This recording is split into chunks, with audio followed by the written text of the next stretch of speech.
Welcome back, everybody, to the Salettl Garden, or welcome to this event if you just joined later. My name is Juliska Stengele again. For those who haven't seen me yet, I am part of Salettl team who invited Ting Ting Cheng as an artist in residence this year. Very happy to have you here now. Thank you. I'm very happy to be here.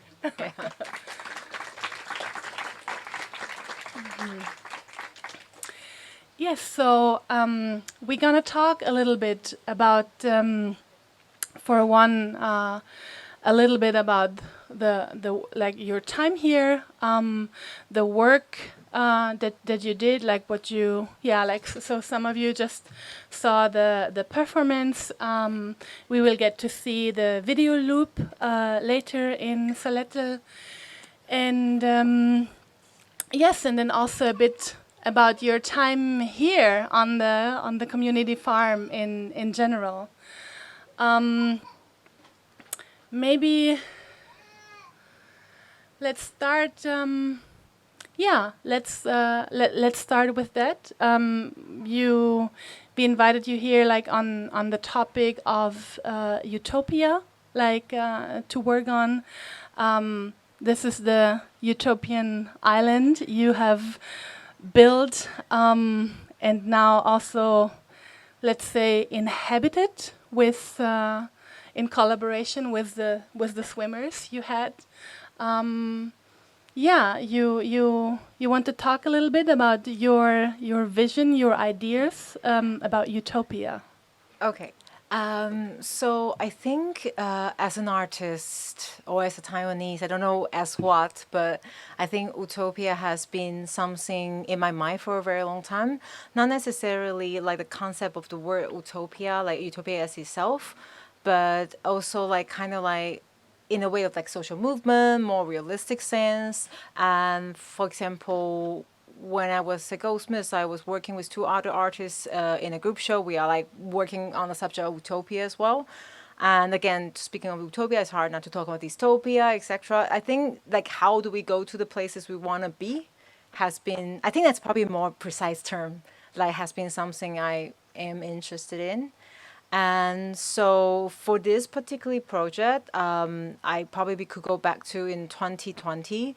I was part of during COVID, I was part of an online artist in residency between Hongga Museum in Taipei and Jim Thompson Art Center in Bangkok. And that was like a very unique experience because it's during COVID and it's online. It's not because of COVID, so it kind of like become online. It was like made to be online. They want to test it out, like how it works. So everything become very fictional, very not tangible, like intangible. So every session, Imaginary.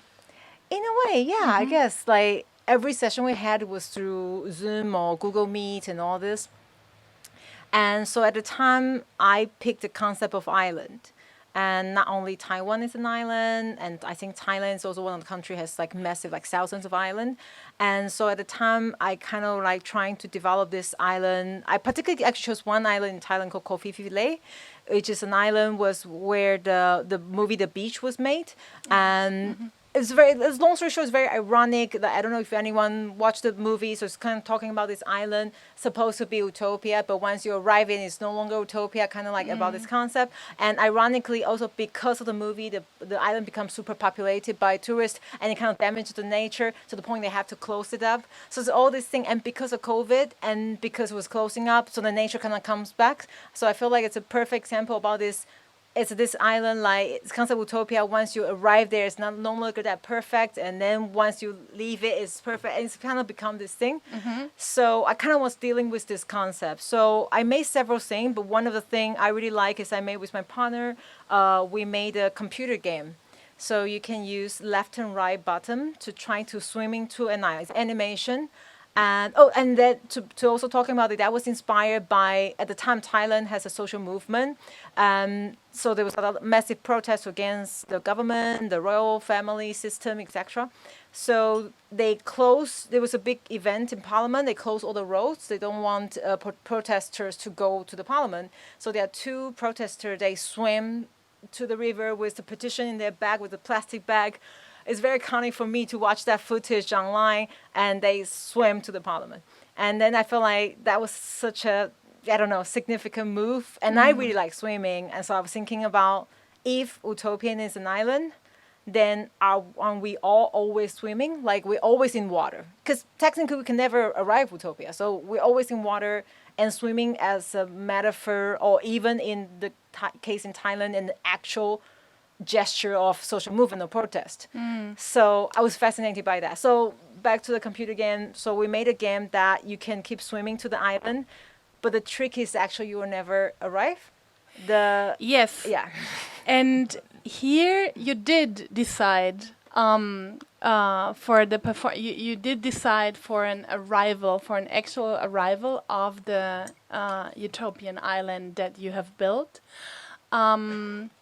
And yeah, you just said like utopia stays utopia until we kind of like, but like when we reach it, when we arrive it, like it's no longer utopia. And so yet you decided for the performance that the arrival will happen. How come? So, so in the same residency, I also made another project. Is I made a world map. To long story short, I world map based on a lot of phantom islands, and it looks like a normal Google map, but it's actually full of phantom islands. But it's interactive work in an exhibition. I invited audience to using color stickers to build their own island, and I prepared a sheet with like the sovereignty, the political system, the environment, the economic activity, the creature, the natural environment into field in the form of what is this island. And for me, the reason I was doing that is I feel like through imagining the impossible, because we're not going to build an island, we're not rich enough to buy an island, but through imagining the impossible, to actually sit down to think about what we actually want, I think we aim there, but we probably can reach here. So I feel like even through cut and paste, even through physically doing something to look like I made something on the map, it could potentially, hopefully, empowering people to believe there's something we can do. So I guess the reason this whole format here is the same motivation for doing that. Like, that is also the reason we had, I'm still not sure if we should call it a workshop or discussion or a gathering here. The talk we had about what if 5 people want to build a utopian island together. And I really loved our conversation. I think utopia is never utopia, because your utopia wouldn't be my utopia. It wouldn't be their utopia.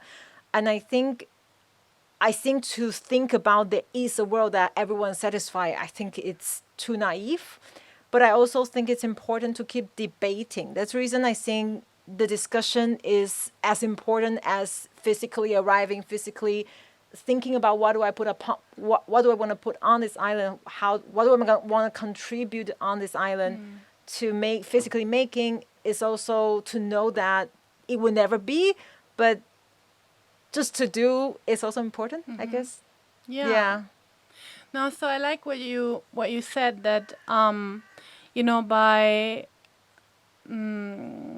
by coming up like with this substitute or like the symbol that you put somewhere in perspective, as sort of a placeholder or catalyst, like it gets us motivated, or like it gets us, like it kicks off a thinking process of, let's say, like how do I imagine a better world, and like what would I like to be different. And so I like that sentiment. On that note, I would like to ask you, the community farm project Kleine Stadt Farm, I think we could very well call it as a trial for some sort of utopian, like an alternative way of living and being. So how did that context and like working here for the past weeks, how did that inform your project and your practice? I think definitely the farm gave me that feeling. Like it definitely makes me feel this way.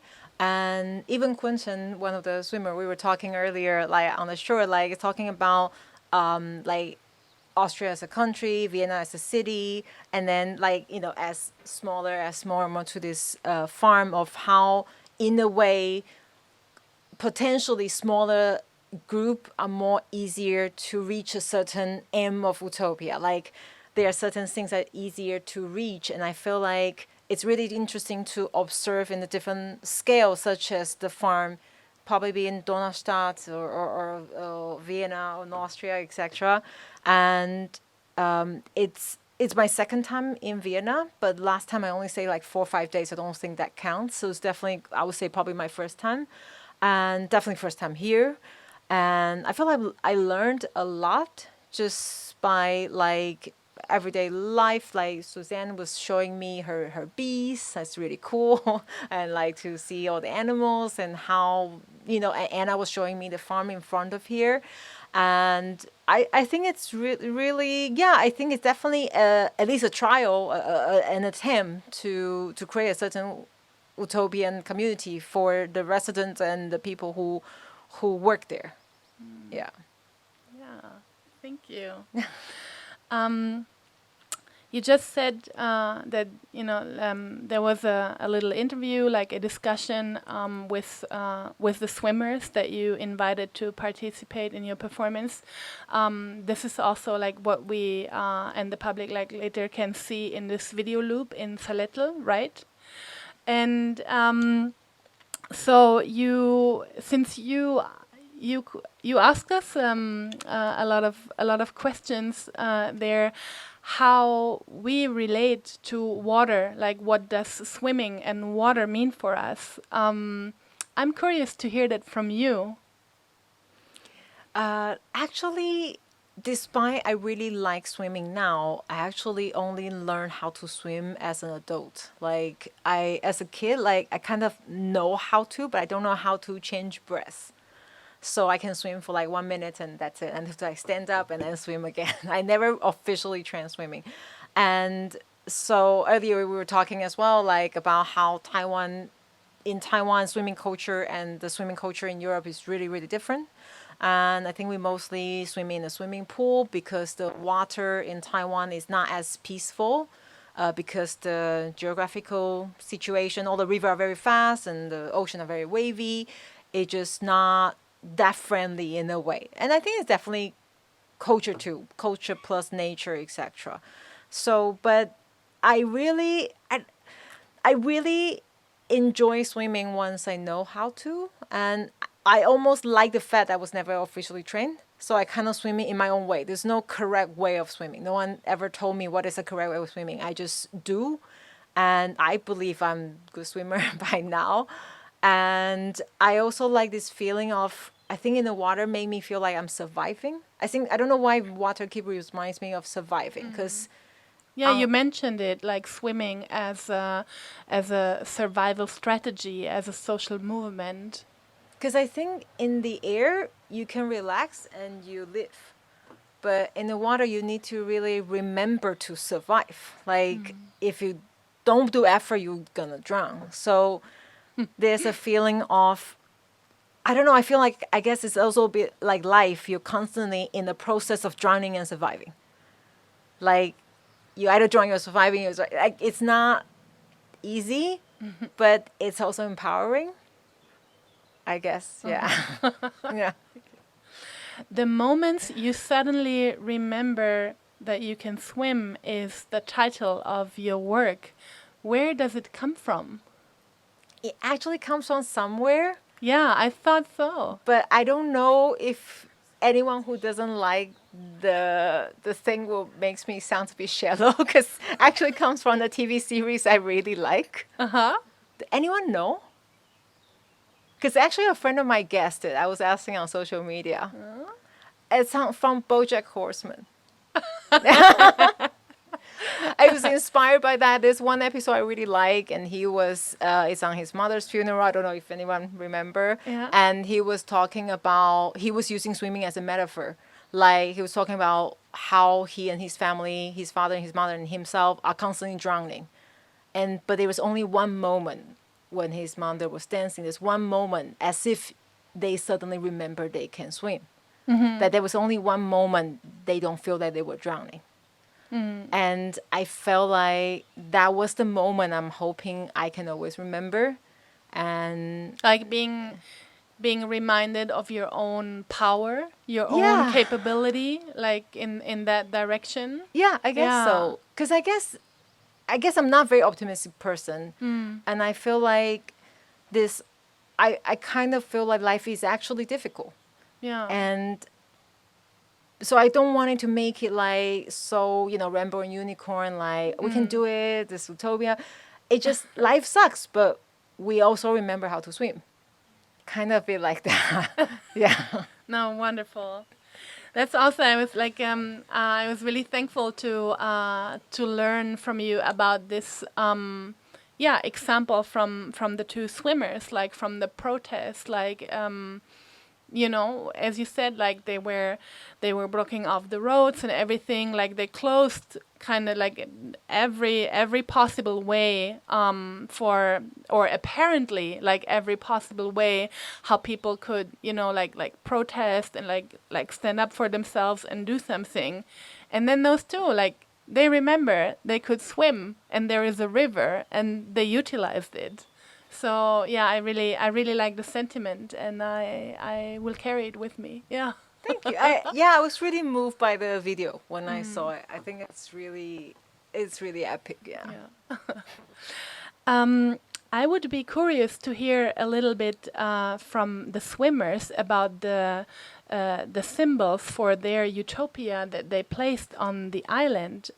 Shall we invite them over to us? Yeah, Is anyone they here want and willing to tell a bit more about that?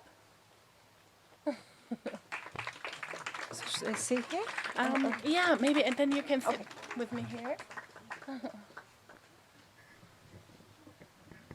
Hey. Go together. Hi. I hear you. Okay, I'm first. Hi, welcome. Hi. So glad to be here. Hi, everyone. Thank you. So Z, what did you place on the island? I placed the pink fuzzy heart, which originally was very fluffy and nice to touch and sensory. I really liked the sensory feel to it. I was thinking a lot about what object I would place on the island, and also what would be most important to me to bring to a utopian island. And the heart for me symbolizes, I would want people to care more for each other. I would want there to be more love, more connectedness, more being there for each other, more than it is now in the world. So that's why, for me, the heart was kind of it's a bit tacky because of heart and love, but still, for me, it was the easiest symbol to show just the caring for each other. Yeah. Thank you. Yeah, you're welcome. Kalle, you want to let us know? It would be cool if you swap places. I know it's a little bit, so we can have your voice in the recording as well. In the hot seat. Like this Well, it was mic. cold enough in the water, wasn't it? Yes, it was. Yeah. I chose my object kind of quickly because I needed something that seemed meaningful. It was a gift from a friend, the white marble stone that is somewhat also shaped like a heart. And that was the intention when she made it, that it was a heart. And she's a sculptor. She makes beautiful work, but she gave this to me as a gift, sort of, to have a piece of her heart with me, blessing me on my journey. So, I thought it was a nice weight to carry. I also had to put it in my swim trunks when I swam, which also was kind of nice. And I was definitely thinking of that gesture. That was like, it's coming from my swim trunks. I'm putting it in. Yeah. Wonderful. Yeah. Ui! Drops the Thank mic. you. Yeah. Mia, what did you place on the island? I placed 4 keys, 2 silver and 2 golden ones. And they are connected to a recently experience where I didn't feel safe at home anymore. So, yeah, in utopia, people would have their safe spaces, and it's also about togetherness and connectedness. Yeah. Thank you.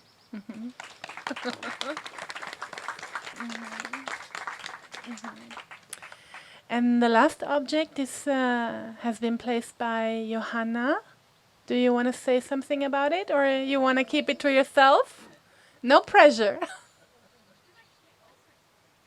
I should explain it? No.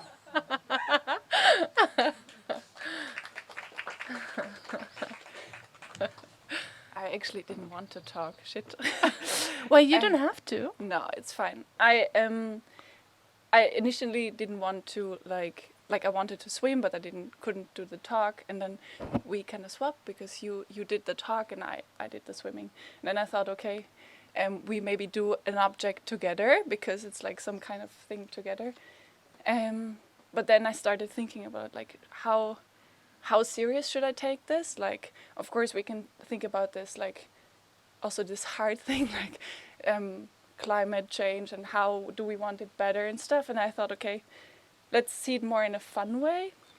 So I made an object which tries to be a polycule, which is a term for kind of a structure where in polyamory people have some kind of connection towards each other, like some kind of relationships in different forms. And that's like some kind of utopian idea to like maybe have some kind of different structures to live together. So yeah, that's the object. Thank you. Yeah. I was very happy with what you came up with. Yeah, me in the end as well. Okay.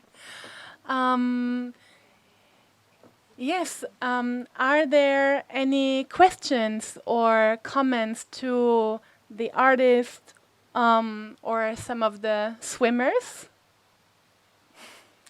Auf Deutsch geht auch. Yes, please.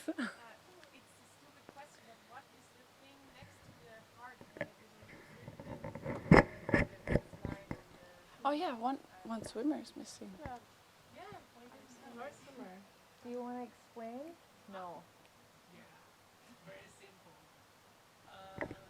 You want to come over? See? Woo!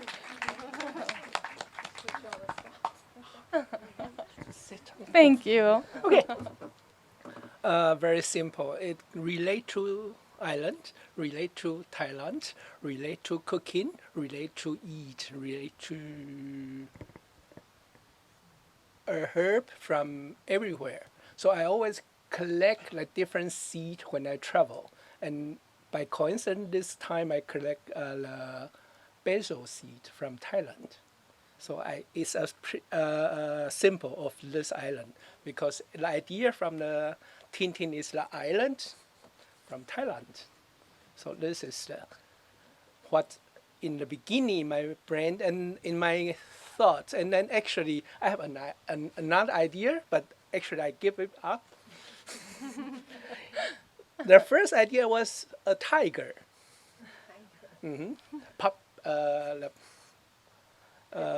Puffy, the puffy animal, and it comes from the film from Andy called Pie.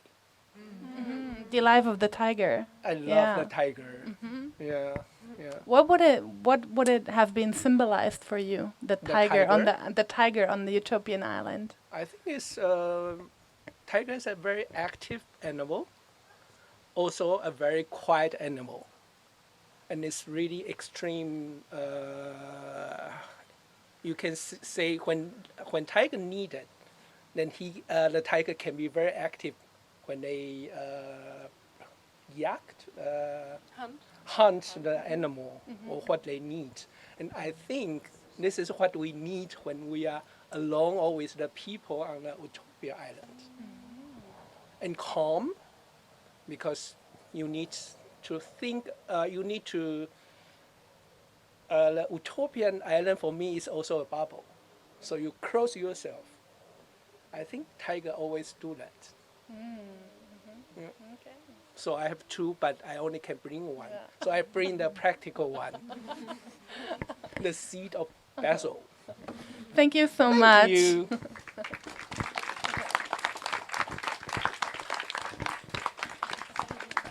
And thank you for calling attention to the missing item with your question. Yes. So any further questions to Ting Ting or some of the swimmers? Any comments? Something you would like to know? Please.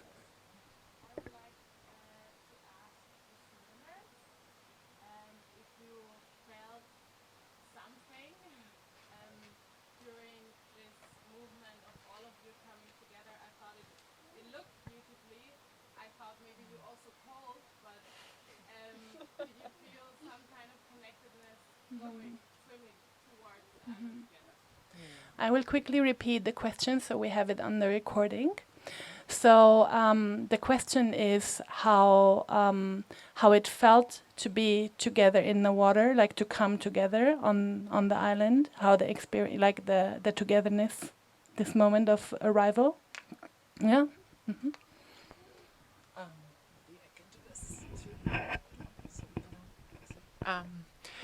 So we didn't rehearse this until today.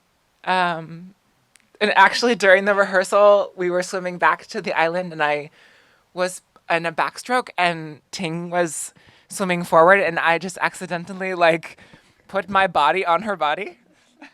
Wait, is this still working? Yeah. Okay.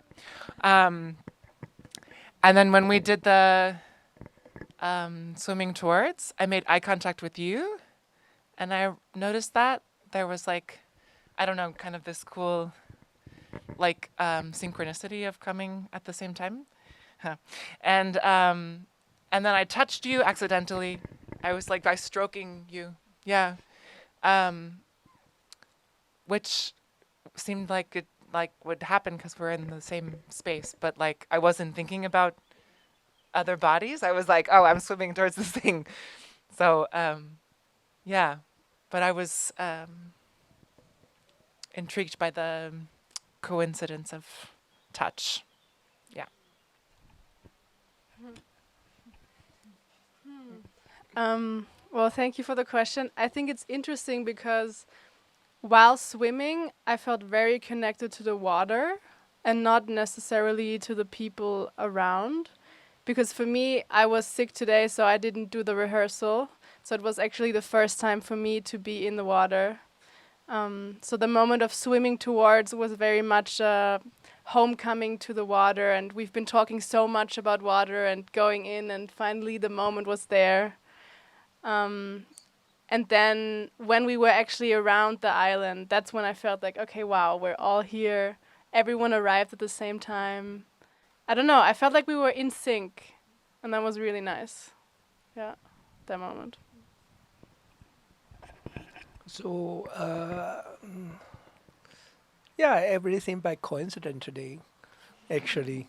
We all arrived at the same time, and we didn't so verbalize that you have to swim faster or someone have to swim slower. It's just by coincidence everybody arrived there. I don't want to say on time, but it actually is on time, and together. And as for me, personally, I have to congratulate myself because I long time ago I had an accident on the so-called free water. So this is my first time again dig into the free water. So in the beginning they say, okay, if I didn't feel right, I can just stay outside and say, no, just push me into the water and we will see what happened. Thank God nobody pushed me. I pushed myself.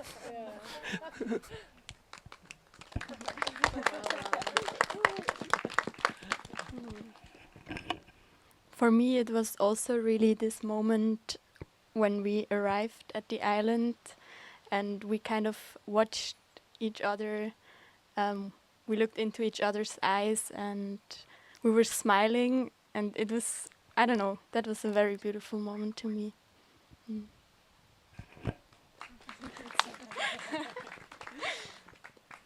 I think it was like at the rehearsal it was really not at sync, and this time it was, and it was really funny because I was like really not, I was not there in my head till the moment when we were all done putting our things, and then I was like, ah yeah, true, we're actually in the water, we're all looking at each other, it's actually nice. Do we stay here now? Like we were supposed to come back. It's like, but then I was not sure about the plan anymore. I was like, maybe we just stay here for a while around the island. So yeah, and I saw it later on a video and it looked really nice. So I think from outside it even, like the moment was nice, but from outside it looked really like a nice circle. So yeah. Thank you.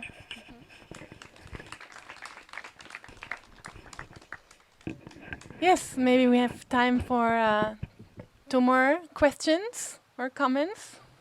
Yes, please. Jumping on the back of what you just said, I mean, it was a really beautiful performance, Ting Ting. So, and everyone said the same thing after it had ended, and everyone was like, hey, it was so short and so beautiful.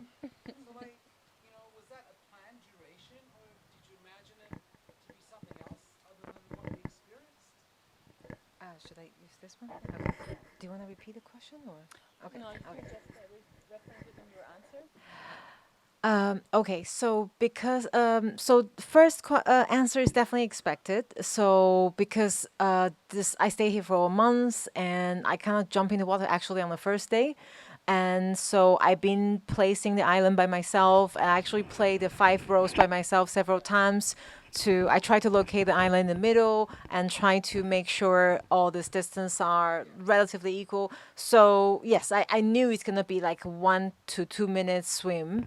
And if this is what I want, I would say yes, because I mean, for me, this is relatively symbolic as well.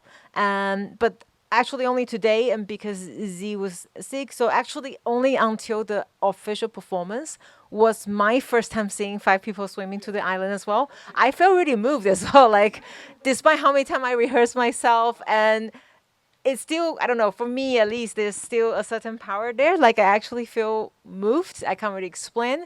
And I wouldn't say if it's longer will be better or worse. But for me, it's a symbolic gesture of we all moving towards it. So despite short, I do like it, but just personally, yeah. Yeah. Yes, lots of agreement, nodding heads I see in the audience. What happens with the video footage afterwards? Maybe tell us a little bit about your plan for the next video. Okay. So later on, we will be showing a video inside the room, and I was designing to be like a 3-channel installation, but because we have 1 projector, so just try to imagine there are 3 channels. And so, yeah, so what I did was I was combining the discussion we have a couple weeks ago and a lot of footage I take of myself swimming to the island and the process of building the island, etc., a process of swimming. So kind of trying to talk about utopia, talking about swimming, talking about water, talking about what ideal world we want. And regarding to the footage we make, so it was inspired by this concept of collective making. And I felt like if we are collectively building this island, collectively swimming, and probably the documentation can be collective as well. That's the reason I was very greedily ask everyone if they have their phone to, willing to document the footage and upload it on Google Drive. And if you want to be credited, like I mentioned, name the file with your name and you'll be credited at the end. And I haven't fully decided on what I'm going to do with it. These footages might be combined with the 3 channel you see, because the one presenting, I'm not sure it will be the final version, or it will be independently another video. I have to admit I haven't fully decided on it, but yeah, so this is the footage I collected so far. Yeah. Thank you so much. Yeah.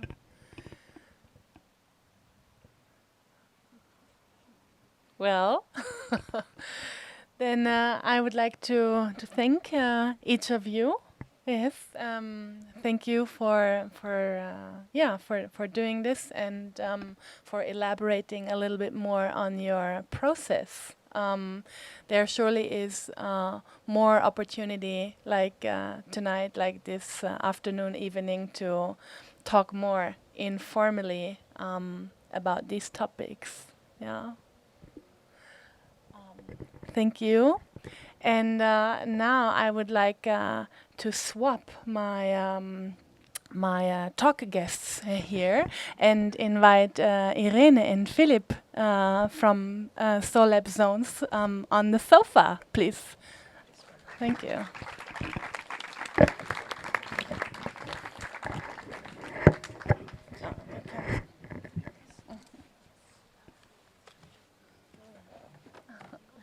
I'll give you this microphone already.